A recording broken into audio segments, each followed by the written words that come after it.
everybody, it's Monday, and welcome to the fourth and final part of a series of unfortunate etymologies, the show where we look at the names of various characters and other things from a series of unfortunate events by Lemony Snicket and its various spin-off materials. If you haven't seen the first 3 parts yet and would like to, there's the thing somewhere over here.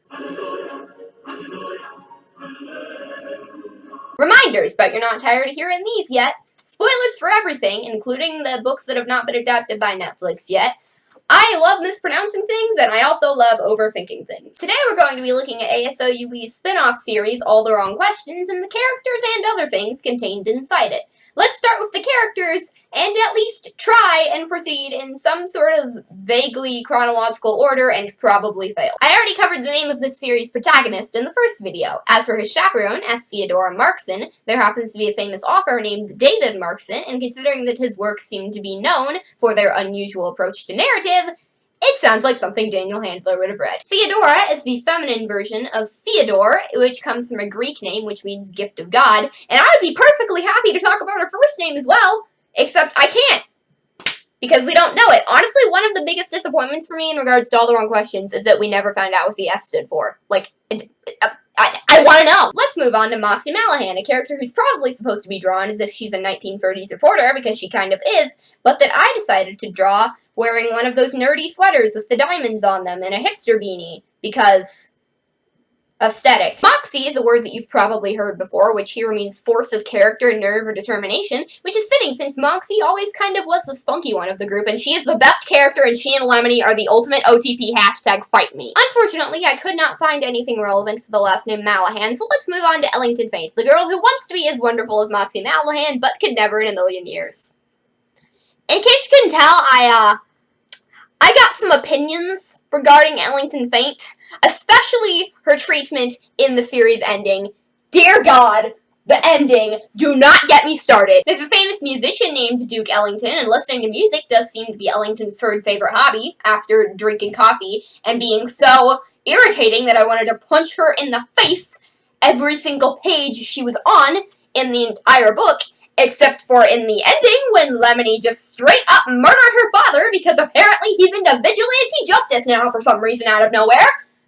But if that was not an intentional reference, then I have no further information. A feint is a deceptive or distracting movement, which perfectly summarizes both Ellington's and her father's contributions to the plot. Speaking of Ellington's father, there are many famous people out there with the name Armstrong, one of whom is even an author, but none of them seemed particularly connected to this character, so I see no purpose in bringing them up. And as for the name itself, it means exactly what you think it means. The Bellerophon brothers got their surname from this guy from Greek mythology, who apparently just rode around in the sky slaying monsters on a Pegasus, as opposed to the brothers riding around in the taxi that their father lets them drive.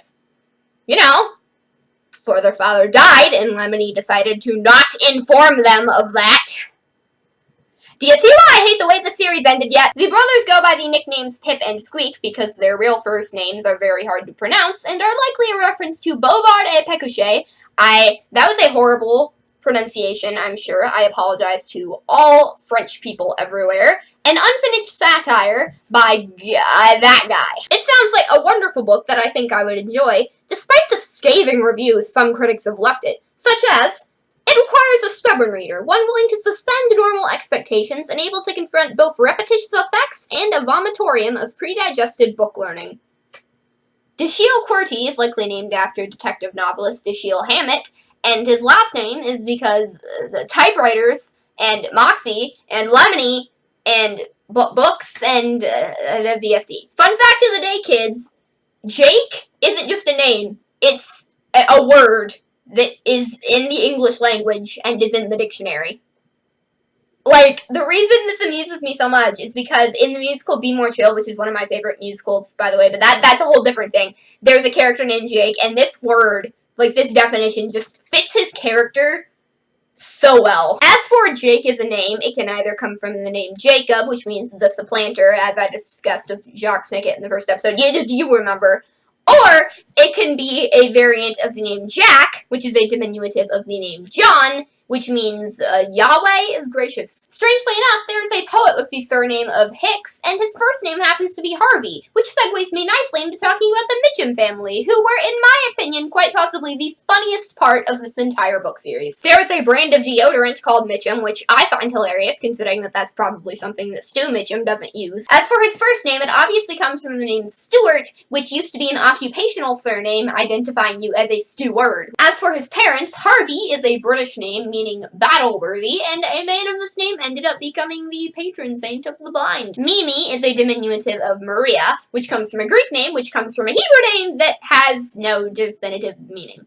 However, the interpretation that I think best suits this character is Sea of Bitterness. There is a science fiction author by the name of Damon Knight, and the only reason I mention him is because Cleo Knight is a scientist, a chemist, so if she was going to be named after anyone, it would probably be a science fiction author. The name Cleo is derived from Cleopatra, or potentially a few other names, all of which basically mean the same thing, glory to the father. Although, that's kind of weird, because didn't Cleo dislike her parents because they were the ones who drained the sea away? Isn't that the whole reason she ran away from home? This name is horribly ironic for her. Moving on to Colonel Colophon. A colophon is a little emblem or text blurb that can be found at the beginning or end of a book that just gives information on, like, how and where and when it was published. I'm not sure why someone would want to name their child that, but there you go. The last name Haynes comes from a Norman name, which comes from a German name that means enclosure, probably because Sharon's enclosing her son into a life of crime because she is a terrible person. Speaking of Sharon, that name comes from a Hebrew name which means plain. The land, not the adjective, or the thing with the spinny propeller that goes up in the air and stuff. There is a famous illusionist by the name of Harry Keller, and the only reason I mention him is because in all of my research, he is the only person I could find who is even somewhat relevant who spelled the name Keller with an A instead of with two E's. The only example of the name Ornette that I was able to find was a saxophonist by the name of Ornette Coleman, and her last name has no special meaning, it's just the word lost. I mean, I guess it's fitting, considering that she was kidnapped for the first, 2.5 books, but that doesn't explain Prosper Lost. What is his name? Is it because the town of Stand by the Sea used to prosper, but now it's lost that glory? Hey, I finally get his name! And finally, as to the two people pretending to be Lemony Snicket's parents in the beginning of the story, Gifford is likely named after the poet Barry Gifford, and Gede is, in Haitian religion, a family of spirits who symbolize fertility and death. I don't know. As for locations and other miscellaneous stuff, I don't really have much to say here, because a lot of it's either explained in the story, or it's just really not that interesting. Stand by the Sea is called that because they used to make ink there, and it used to be by the sea. Wade Elementary is called that because it used to be by the sea, and you could wade in the sea.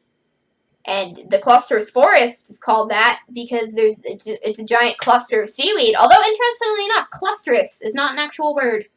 I thought it would be, because most of the words in these books that I thought were completely made up ended up being real, but nope, not this one. However, I'm not completely devoid of insight for this last section of the video. For example, the Hemlock Tea and Stationery Shop is named after hemlock, a rather poisonous plant that is extremely capable of killing you.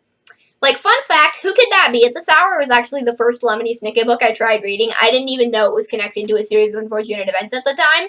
And I read the phrase Hemlock Tea and Stationery Shop, and I was just like, hey, I understood that reference. It turns out that laudanum is a real drug, and it was used a lot in Victorian England for, basically everything. Although, from what I can gather, it didn't, give off this crap ton of vapor that made you instantly sleepy. It was just kind of a regular drink. Although it was often used as a sleeping drug or a tranquilizer, and making you tired can be one of the side effects. Laudanum was what they call an opium tincture. I cannot pronounce this word for the life of me. But anyway, basically you take the drug and then you dissolve it into alcohol. Laudanum in particular was about 10% opium and 90% alcohol. And now I'm kind of concerned that the police are going to come to my house due to the amount of times that I've had to Google this drug in the past 3 days. Also, I always assumed that the coconut cordials from Book the 13th were probably just a more diluted type of laudanum, and since Snicket explained in the book what the word cordial meant, I didn't feel the need to look it up for my last video. However, I decided to look it up, and it turns out that cordial can also be used as an alternate term for liquor. So Ishmael is not just drugging children, now he's probably also mixing drugs and alcohol together because, you know, teaching children to mix their addictive substances together is a totally good idea. Disclaimer, that is not a good idea. That is a terrible idea. Please never do that. Now that I think about it, there are a lot more drug references in this book series intended for children than I expected to find. Oh well, just add it to the ever-growing list of things that I didn't expect to see in this book series, such as copious amounts of murder, nuanced portrayals of mental health issues, and a baby making a Citizen Kane reference. And with that, I am forced to conclude the series' unfortunate etymologies. Excuse me while I go get on a boat named after my dead mother and die off screen, leaving my adopted daughter, who is also named after my dead mother, to go try and find her depressed uncle, who has been chronicling my life into 13 children's books and is in love with my dead mother, and that's weird. I warned you about spoilers, did I not? Seriously though, what did you guys think of this little series? Like, would you like to see more etymology videos in the future about, like, different types of fictional characters or stuff? Although, it's not going to be a while if that happens, because this was very fun to make, but it was also very exhausting, and I need a break. Abby, I have no idea if anyone even watched this series or not, but if you did, thank you, and I will see you on Monday. Or Friday! We're keeping that in.